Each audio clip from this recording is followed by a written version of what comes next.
Hey guys, Butch Hartman here. Welcome to Speech Bubble. I got Jace Diehl, my amazing guest, James Arnold Taylor, who voices pretty much everything. I have to be amazing now. It's kind of got to do it. You can just roll a theme music. So much pressure. Roll it.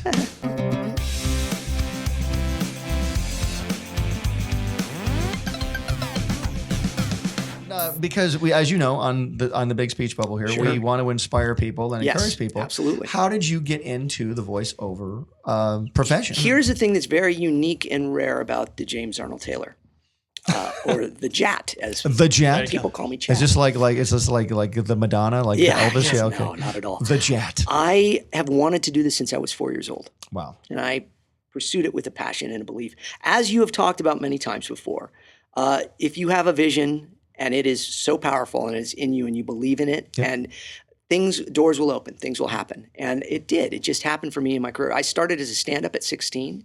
I got into radio at 17.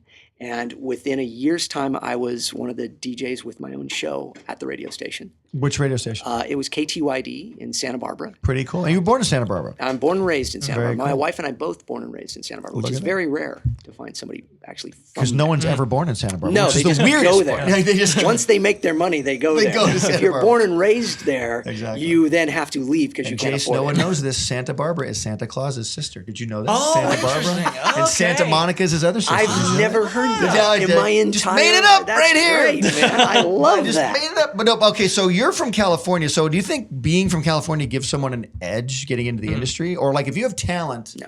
Because if you have talent and drive, I think you can you be have from talent, anywhere. yeah, I want yeah. to tell everybody out there, you can be from anywhere. Here's the thing I especially try to say, and shameless plug for my own podcast. I have a podcast now where I try to inspire people like you, just trying to be like you. That's cool. I say to people, you know what you got to do is you got to watch. You got to take things in. You got to actually, because I think nowadays the Gen Zers, the millennials, they kind of want Represent. people. Yeah, I know. I'm sorry, but but you're Sure. doing. You're doing. So you have to do. So you have to watch this stuff and then learn from what you're watching, not just expect someone to give you something. And that's certainly what you had. You didn't expect anybody to give you anything. You went in and went, okay, this is what I do, and you had a belief in yourself and your product. And then that became contagious to the other people around you. Yeah. But you have to do that. No, you have to make sure. And listen, I come from a family where nobody was in the industry at all. Oh, really? And we didn't have a ton of money and really nothing was handed to us. This is not to promote me or No. build me up. But when you're in a situation like that, it can still happen as long as, because I left Michigan for California at age 18, and I was like, I'm going to go do this. Yeah. Now, Cal Arts. Cal Arts, that's right. It might have been a foolish belief at the time, but like a young kid going, I can do anything. But still, you need to get out of your comfort zone. You need to step out of that comfort zone. Even in my book, another plug for my book, we talk about stepping out of your comfort zone, obstacles you'll encounter, how to get past those obstacles, things like that. Any huge obstacles in your career path as you moved forward? Other than the height thing. We'll talk about that later. Well, there was a time back in 2005 where I lost my voice completely to black toxic mold. Now, explain. What? Wait, what? Yeah. And wait a minute. This is like a Superman. The black toxic mold. Wait, no, there was. Wait, so you had black toxic mold in your house? Yeah. Well, where were you at the time in your career? That was when my career was just really happening. You were doing Sprig Spivak for Crash Nebula. sure. So you destroyed that, so that's fine. I'm TMNT, we had Fred Flintstone, we had Obi Wan Kenobi. All of these things were Johnny Test. You may know of the show, Johnny Test by Scott Fellows. By a fellow by name Scott Fellows. Scott Fellows, yeah. I need to. Okay, when I get Scott in here, I'll get him in here. Right? Scott, I'm gonna have an hour of Scott thanking me for his entire career, and then we'll just go on. Wow, it's the tough part is going to be all the bleeping. Because the biggest potty mouth. Yeah, Scott's a great dude, but yeah, he does like them F words. I love him to pieces, but yeah. Yes, he does. Yeah, Scott's great. But so go ahead. So his career was going very well at the Whoa. time. Fox, I was doing all these voice of many different networks and things, and woke up one day, February 13th, 2005, and could not talk. Couldn't talk. Couldn't talk. I was like, Mallory. Whoa! It was Michael J. Fox to the nth degree, and unable to get to any of the voices and stuff. Went to my specialist out in Beverly Hills that had looked at Frank Sinatra and Whitney Houston. I was looking at all Dr. these. Schnittman? No, I have a doctor named Dr. Randy Schnittman. Oh, are you serious? He was my doctor. Yes, that was his name. And as a plug for him, he looked in my throat and went, ugh. And I went, well, that's not good. Don't do that. You shouldn't do that. And he did, and he said, you got to stop talking. And I said, well, problem here. And he said, yeah, you got to stop talking for a good length of time and rest your voice and see if it heals. And you got to take these medications. And I said, for how long? He says, well, just indefinitely, just take these. And Oh gosh. and so I was like, okay, not cool. And I said a little prayer that day and said, God, please don't make this the worst day of my life. Yeah. And then cut to 6 months later, when we get our paperwork for my daughter, we find out that's the day she was born. The day, that very day. February 13th. That was the greatest 2005. day. Look at that. So Now, was 6 months later, was your voice better? it was better. It took over a year to really get back. But I also worked with a guy by the name of Gary Katona, who helped people like Jack Klugman, who had throat cancer, and he performed on Broadway after working with Gary. Wow. The vocal cords are muscles. So if you work them out and you train with them just as you would any other muscle, you can build it back up and you can get it back. So my voice is stronger now than it's ever been. Wow. But I also went on a macrobiotic diet. I had to cut all sorts of things. I had to cleanse my body. I remember hearing something about that. Yeah, it was actually when we didn't hang out a lot back then, but I remember hearing about that. You didn't want to. No, yes, well, that's true. But I mean, but then now, did you? The black toxic mold was in your house? Yeah. So we bought this house because we were about to adopt our daughter. Right. And this house was a money pit. Everything that could go wrong with this house went wrong. We had foundation issues. We had electrical issues. We had a gas leak that the gas company came out and said, "We don't know how you didn't blow up." I mean, it's like angels protecting us. Well, I was lighting candles. We had a power outage, and I was lighting candles. They're like, "You should have blown up." Oh my God! Lighting them off the stove. Oh my God! Yeah. I truly believe, and there's some divine protection going on. That's no, amazing, man. absolutely, Wow. absolutely. And I have stories my whole life. Is this the house you're in right now? No.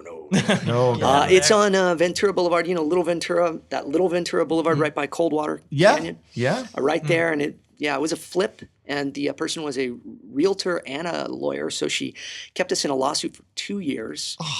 And so what they did is they put nails through the pipes when they were building the house. Right. And so for the first 10 months we were there, the water was just dripping in the walls. Oh, I see. So I looked down and saw the baseboard was swollen. I ran my hand down to feel for moisture. My hand just fell right in. Oh, geez. And then I, of course, did what anybody does.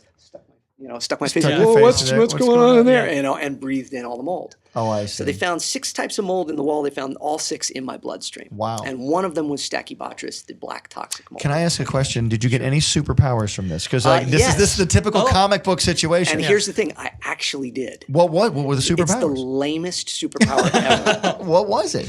My sense of smell is so heightened now. Shut Really? up. That I can smell a cigarette like 2 blocks away. Whoa. I mean, we have to use this to fight crime. Yeah, somehow. If I could use it, I like Roxanne. The movie Roxanne. Yeah, I with Steve do. Martin. Yeah. You know why I know this, Jace? Because it came out in the 1980s. Love it. I know who Steve Martin is. There you go. Never heard of the movie. I showed my daughter Roxanne. She loved it. It's a great movie. I'll have to see it. It's a She's great 13. movie. She's got one up I love on Steve me now. Martin. Yeah, He's all great. right. I love the Martin part. Short. I love the. Seen Roxanne? I haven't even heard of that. Are you kidding me? No. It's Steve Martin. He's the star of it. He's great. Yeah, and Daryl He Hannah. wrote it. Yeah, Daryl Daryl Hannah. Hannah. Steve Martin is a guy who's got a very big, long nose, like It's Cyrano de Cyrano. Bergerac. It's basically a modern day telling of Cyrano de Bergerac. Do you know who Cyrano de Bergerac is? Okay, what's the next question for He's Jace? not a Star Just Wars smile character. and Yes. nod at that point. You Yeah, smile. uh-huh. Oh yeah. Very Moving good. on. Or you can do this. Okay. Oh, Cyrano, yeah. Of course. And We he was all the- know. he was We the guy all with the- know. And and then- politely yeah. move on. Of course, yes. And politely move on. You got one superpower from the toxic Yeah, mold, yeah. and it's the power of smell. Yeah, it's a lame power. No, it's not. But my wife went, does this smell bad? And I can, yes. yes, it There you does. go. And when people actually do invite me over now and go, I think we might have some mold issues. Would you come in and smell the place? Wow. And I can go, like your place here is fine. You think so? Good. We're in Well, the that's clear. good to know. We actually had at my home nearby, we had a mold issue about 10 years ago. Oh, sorry. That we thought was bad, but we were really kind of taken in by a shyster guy who we went in the walls, we tore the whole house up, and we found teeny little patches of like where it would naturally be in any wall. Yeah. And it cost a lot of money, but fortunately during the process we were able to fix a lot of the house anyway, so that worked out. And at the end he comes in, he's going to test for the mold. He says, "Well, going to test for the mold. Everything's done." I said, "Well, here's the thing. You don't even need to do the test. Here's why. Because if you test and find mold, I don't care. And if you test and find none, then it doesn't even matter. So you can leave now." Because he Yeah. took me for a lot of money, but Yeah. we ended up fixing the house up anyway. Oh, I'm so sorry. watch out there. Yeah, watch Don't out. don't let them prey on your fear. If you have any No. fear, we don't want to have any fear going on anyway. Not at all. Right. You have nothing to fear. That's So right. that must have been a moment in your life where there was a little bit of fear coming in. Obviously, when you couldn't talk and your livelihood depends on your voice. Yeah, and it was a lot of prayer, a lot of grace voice of God. I mean, honestly, Absolutely. here's another little story about it. I was doing the voice of Fox at that time. Right. And they changed the voice about a month before. So every once in a while they'd have me change the voice to different characters because I was doing like that '70s show. What is the voice you do? It was this the big kind of Gary Owens, Don Pardo kind of Right, got it. On Fox. Yeah. If you morphed the two of them together, that's what you would get. And so, but then they decided they wanted this kind of like they called him Vegas guy. So I was doing this, kind of guy, and it was like, "Hey, come on! It's all new episodes of The Simpsons, Family Guy, Whatever. Whatever. And it was that thing. So for a few months, we were doing that, and then I lose my voice, and one of the only voices I can still do is this guy because that's pretty much how I sounded. You could still do can it. still work. Oh, dude, that's amazing. And then as I was getting my voice back, they went, "Yeah, I think we're going to go back to the other voice." Okay. It worked out. That is the grace of God right there. Yeah. See, we call that favor. Yeah. We have favor. That's awesome, man. Yeah, That's pretty cool. amazing. Good So, for you. There you go.